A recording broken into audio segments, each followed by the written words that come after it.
Update. My first daughter isn't mine biologically. Original post. I'm sorry, but this is a long read. While I was in college, I was paired with a very peculiar roommate. She didn't talk to me much and would always be away. She was very clean and organized, and I thank the heavens for it because all of my friends complained about their roommates, and I had gotten lucky. Jump 2 years later, she comes up to me to say that she is pregnant and may need some help from me. I asked who the father was, but she said it was a random guy she hooked up with and she couldn't even find him anymore. When I asked about her family, she said that she didn't have one. Her entire family was gone and she had been in foster homes most of her life. It only got out because she wasn't underage anymore. After that talk, she didn't say anything else. I noticed that she had strange patterns. She would wake up and leave super early and get back super late. The only times she asked me for my help while pregnant was when she went to discover the sex of the baby and to accompany her to one appointment which was a bit away from campus. Even then, we didn't talk much. She kept her routine and I kept mine. Sure, she was pregnant, but she acted like she wasn't. And to be honest, there wasn't much I could do anyway. She didn't slow down even when she got near her end of the pregnancy, and I'm sure this played a huge part in how things ended. She was 7 months pregnant and asked me to take her to the doctor because she was feeling a lot of pain. She was weird during the entire ride, talking nonsense. She said she wanted me to care for the baby and to never tell the baby about her. At this point, I was freaking out. This wasn't supposed to happen, so I was just agreeing to whatever she was saying. When we got to the hospital, they took her straight to be examined and later to have a C-section. Apparently, she had preeclampsia and her placenta was detached. At this point, I called a few friends of mine because I was freaking out. The doctors gave me some medicine because my blood pressure was very high and I was having a panic attack. I don't remember that part, but that's what they told my friends when they got there. Later, I learned that my roommates had died because of the birth, but the kid was alive. They said that they found a note on her belongings saying that I was the one who was supposed to care for the kid because she had no one else and didn't want her daughter to be raised by strangers like she was. I was so confused at the time. They said they would have to contact child services and I would have to file for adoption. This was at a weird time, or maybe the city was just messed up, because they only checked my background and if I had a job at a place to fall back on. And that was that. They just gave me a baby. I didn't think twice about it, because apparently the note that the roommates had left was a big thing and should be taken into account. They gave me the note to read and I wasn't supposed to ever tell the kid about her real mom. After a lot of time thinking, I came up with the idea to investigate her alongside my friends, which wasn't much since we were a bunch of idiots in college with not a lot of money. We could only find out that she was a night worker, and that nobody knew her much around college aside from a girl who was also a night worker and gave us the info. My friends told me to make up a pregnancy and have my parents care for the kid while I was in college. I'm not sure my parents ever bought the whole story, but they did love the kid and accepted to take care of her. The story was basically me getting pregnant on accident and not telling them because I was ashamed, but coming back around because I realized that I needed help. 19 years later, I'm married with 2 kids who are mine, and my daughter who is mine but not by blood. I love all of them equally. I learned a lot after I graduated and had to care for her with the help of my parents. She's a bright kid and looks a lot like her mother, which makes me sad sometimes. She even says that we don't look alike, and I tell her she took after her father. I really wish I could tell her the truth. I feel so bad not doing it. I don't want her mother to be forgotten, especially by her own daughter. Now for the top advice before reading the update. Wow, very intense read. I can't imagine what you have been through. I immensely commend you for raising this child as your own. I don't think anything you did is something that you should feel the need to hide, and I can imagine this is weighing heavily on you.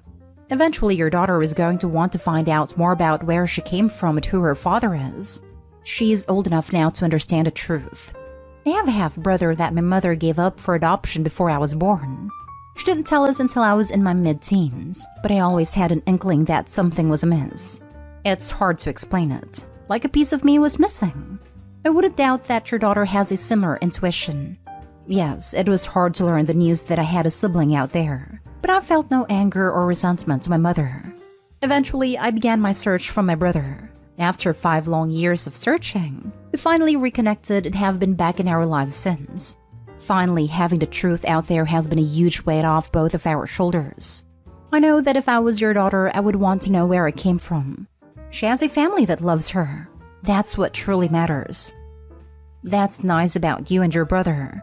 The thing is that she is not the only one in the dark. The family doesn't know about the story as well. I'm afraid of everyone's reaction to this. I bet they will show you the same love you have shown your non-biological daughter. It would be hard for them to not be proud and love such a great person like you. You are one good dude, Opie. I wish you nothing but the best. Consider to have a private conversation with her. Let her be the first person to know. Let her decide if she wants the other family to know as well. It's her story the most if you decide to tell, and she needs the space to put it together herself first. You two going somewhere private is the best environment. Everybody knowing around her without her agreeing on this would stress her out even more. She deserves to be the one to know first. Explain the entire situation in a letter you give her while sitting next to her could be a good option. That way she can't interrupt the story and completely read your side before asking you hard questions. Also, write down everything you are worried about will happen because you told her. Why should you? You should trust her to tell everything, even if it's hard. It means you give her the truth about yourself and her in the most honest way you can. She may be in shock or angry as to why you mention it now. There's never a good time to tell. She just deserves to know. Her mother was alone, had no family left. She was ashamed of herself and her life. She must have felt something would happen to her, that something was going wrong. She didn't want to be known. She asked you not to talk about her. The saddest thing ever is to make her forgotten. She is invisible now, and she did mean something. She was in college. It just sounds like she tried to make something out of her life, even being at the bottom. Her death could have been prevented. She sure had a very difficult life. That doesn't mean she didn't deserve to be known. Of course, you want to keep her last wishes to the grave, but a relationship for life based on a buried secret, I don't mean to tell her now. But you need to prepare yourself. Maybe gather more information online, like where she was buried, print out things about her mother, pictures. If she's ready after the truth, hand her the envelope because she would want to know more about her biological mother. It would help both if you had it right there. She needs to see the evidence, it's no joke, and see you put an effort to show who her mother was. If she isn't up for it, she can open it anytime she wants. The people around you, if they find out about it, will react in shock as well. They won't hate you. If they can think they respect you for telling her first when she's old enough and not getting others involved into this. Good luck. And now for the updates. I never thought so many people would pay attention to what I posted here. After making the post, my desire to come clean to my daughter got even bigger. And after reading the response to the first post, I just saw a lot of things that I hadn't thought about before. Also, after some time watching her, I knew something was on her mind. I told her the truth a few days ago. My husband took our younger kids to a birthday party, and I said I wanted some alone time with her so we wouldn't be joining them. We were hanging out watching TV, and after a while I asked her if there was something in her mind that she wanted to ask me.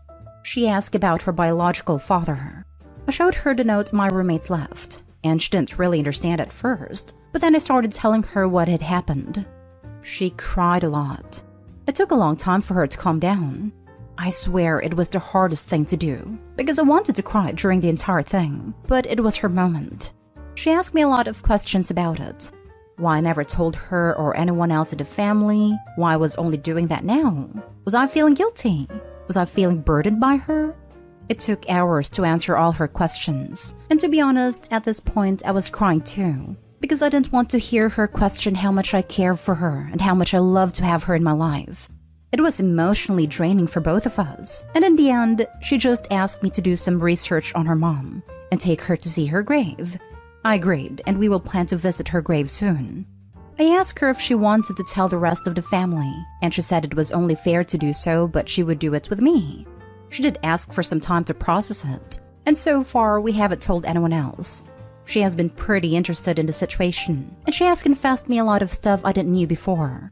She said she used to feel like she didn't belong because she doesn't look like me, but her siblings do. She also said she would often feel like a mistake I made in my life when I was younger. Those and other things really broke my heart. As of right now, I decided to take care of her first, and then bring the rest of the family. I booked an appointment with a therapist to help us both navigate the situation in a healthy manner and help us, especially her, to deal with the feelings that the situation brought to our lives.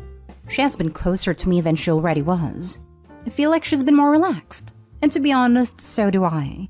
I know I made a promise to never tell her the truth, but it just didn't feel right to let the memory of my roommate die with me when she has a living child, even if the memory is just her name. You are the epitome of a real parent. I wish I could hug you. Your daughter is very lucky to have you. Thank you for the update. OP, I'm proud of you. I'm adopted too, but I wasn't given up. I was taken away. Being adopted is hard, but you did right by your girl. Good job. Just a random thought. Perhaps she could sign to one of those DNA testing sites like Ancestry.com or 23andMe. If a relative of hers is also on the same site, it will show up. And even if no relatives are found, at least she gets some clues about her heritage. Last story is titled, Update. Am I the a-hole for not inviting my adoptive parents to my wedding? Original post. I, a 30 female, am getting married to my fiancé in May. I was adopted when I was a baby, and my adoptive parents' 50s did their best to raise me and support me through college. We always had a good relationship, and I obviously loved them. When I was 23, I decided to search for my biological parents, and long story short, they were teenagers, 14, when they had me. They are still together and they have 2 more children. They said they wanted to keep me, but they couldn't raise me, so they decided to put me up for adoption. The thing that really hurt me was that, in my childhood and teenage years, they tried to contact my adoptive parents and have a relationship with me, but my adoptive parents refused. When I confronted my adoptive parents, they said that they were afraid that I might prefer my biological parents, so they tried to keep them away. I was hurt and disappointed, and decided to go low contact. Over the years, we managed to build a better relationship, but it's not like before. So for my wedding, I decided to ask my biological father to walk me down the aisle, and he obviously said yes. When my adoptive parents learned about it, they were hurt and said that their worst fear had come to reality, and if I insist to put my biological parents before them, then I shouldn't invite them to the wedding. My answer was that they're not invited then. Since then, all my adoptive family are calling me Nahol. So, am I the a-hole? Now for the top comments before reading the update. You're the a-hole. Biggest one I've seen yet. You chose the people who didn't choose you. You completely cut out the people who chose you. They could have adopted anyone, but they chose you. They sacrificed their lives to make sure you had a good one. Karma's real, and you'll get yours. Not the a-hole. You don't owe your adoptive parents anything for raising you. They wanted a child, so they were obligated to provide for you. I'm sure over the years you ask about your birth parents. They chose to keep vital information from you. Once you learned the truth, you went low contact to give yourself time to heal from the pain your adoptive parents caused. It's your decision who walks you down the aisle. Instead of respecting you and your decisions, they requested not to be invited. If they want to be in your life, then they need to accept that your birth parents are a part of your life. They can't dictate who you're bonds with. You're the a-hole. Does your fiancé have an opinion? This is a huge red flag, to be honest. I'd have ran for the hills by now. Poor fella and poor adoptive parents. I honestly feel heartbroken for them. Everyone sucks here. Your adoptive parents for robbing you of a chance to know your bio parents. But I understand their worries. But in my opinion, that's what you sign up for when you adopt a kid. Eventually, bio parents have to become a conversation. You, of course, correcting as hard as you did after you found out. It's okay to be mad, but dang dude, that's tough. You want someone you've known for a few years in comparison to walk you down the aisle versus someone that provided for you your whole life, instilled your values and supported you through college? A time when they legally could have just left you on your own. Honestly, your bio parents aren't really that sucky here. I saw a few commenters say things like, oh, they could have made it work, or oh, their parents could have adopted you, as if children aren't a huge financial responsibility. Your bio parents have alluded to the fact that they wouldn't have been able to put you in college and support you through it, so they did what they thought they had to do to give you and your older siblings a stable chance at life. Minor update. I talked to them and suggested that both dads could walk me down the aisle. My adoptive parents refused because they say that they did all the hard work and they shouldn't have to share the spot. But I told them that I will give them a couple of days to think about it. And now for the update. This will be my last post for anyone who is interested. My adoptive parents are officially not invited to my wedding, and we decided to go no contact. It was an emotional conversation. We cried the whole time, but I think it's for the best. They asked me if I can contact them again when I have a child. Since I was their only child, they won't have any other grandchildren. I said I don't think that's a good idea. I don't know how it could work. They got mad at me. I can understand why. I told them that giving them access to my future child would require contact. Maybe if we ever talk again, we can discuss this. They said I'm ungrateful. Well, a lot of people have said that. I guess I am. That I deprived them of any chance for children or grandchildren because they can no longer have kids or adopt. Then things just got bad. I don't think that we could possibly salvage this relationship anymore. I'm sad, but also happy for the new chapter of my life that is about to begin. Best wishes to everyone. So basically, you are doing the same thing your real parents did. Them wanting to have a relationship with your kids and you not letting them. The difference being they actually want to be there from day one. Unlike your biological parents who didn't want you. Only your siblings because they are the ones they love more and willing to work hard for, and always love more than you. You will always be a mistake, who is a second rate. The difference is that I will also tell my children from day one. Yeah, you have grandparents who love you and want to be in your life. But I'm a selfish loser who likes to abandon people, and I probably would do the same to you once you go against my needs. Must be nice to just replace one set of parents with another and just keep it moving. I wouldn't describe it as nice. You do know you created this entire situation yourself, right? I don't care anymore. I have my own life to worry about. I don't owe anything to anyone. Then no one owes you crap on here. Buzz off if you don't like it.